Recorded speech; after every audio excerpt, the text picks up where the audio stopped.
Le dernier film de Ridley Scott, Napoléon, est sorti ce mercredi 22 novembre en salle. Pour jouer l'historiquement célèbre empereur, c'est Joaquin Phoenix qui a été choisi. Mais ce n'est pas le premier à l'interpréter, un président l'a fait bien avant lui.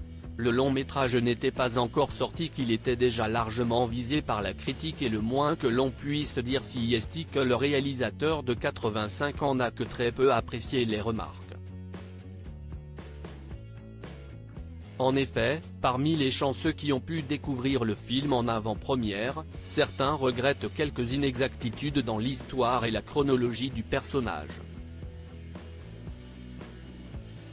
Des reproches auxquels Ridley Scott a répondu sèchement, déclarant qu'il ne valait mieux pas qu'il s'exprime au risque de devenir grossier.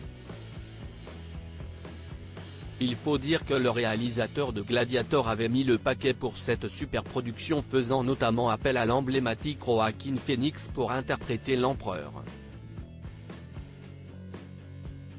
Cependant, à la surprise générale, l'acteur du Joker ne serait pas le premier à enfiler ce costume. Un président européen l'aurait fait bien avant lui. Une comédie décalée, encore plus loin de la réalité. C'est de l'autre côté de la Manche qu'un président a précédé Joaquin Phoenix dans son rôle de Napoléon. En 2012, le réalisateur américano-russe Mariusz Weisberg sortait, lui aussi, son adaptation de la vie de l'empereur qui avait ambitionné de conquérir l'Europe au XIXe siècle.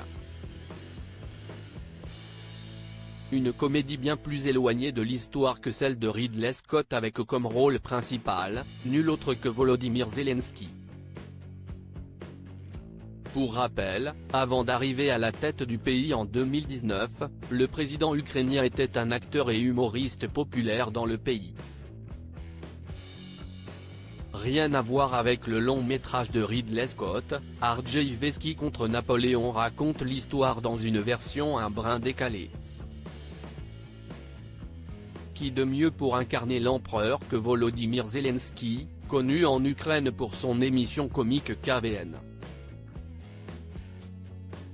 Si le choix peut sembler audacieux, il semble en tout cas avoir plu, puisque le réalisateur confiait à 20 minutes que le long métrage se situait dans le droit fil de certaines comédies que les Russes continuent d'apprécier.